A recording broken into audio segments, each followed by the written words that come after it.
Police हत्या प्रकरणाच्या तपासाची माहिती देत नाहीत संतोष देशमुखांची मुलगी वैमुख यांचा पोलिसांवर आरोप। तर तपास कोणत्या दिशेने सुरू आहे याची माहिती आम्हाला मिळायला हवी, वैभवी देशमुखची मागणी। देशमुख कुटुंबाला तपासाची माहिती मिळायला हवी, कुणाला तरी वाचवण्यासाठी तपासामध्ये गुप्तता का ठेवली जाते? आमदार कैलास पाटलांचाही सवाल।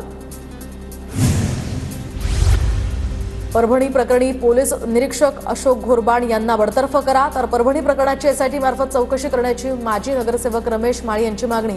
पोलीस निरीक्षकावर सदोष मनुष्यवधाचा गुन्हा दाखल करण्याची सुद्धा मागणी। खंडणी आणि देशमुखांची हत्या दोन्ही एकच आहे। खंडणीतले आरोपी सुद्धा 302च्या गुन्ह्यात येतात। खंडणी आणि हत्या प्रकरणामध्ये मोठी साखळी, मनोज जरांगेंची प्रतिक्रिया। विष्णू चाटेला हत्या प्रकरणामध्ये एसआयटी ताब्यात घेणार। केज कोर्टाकडून एसआयटीला विष्णू चाटेला अटक करण्याची परवानगी।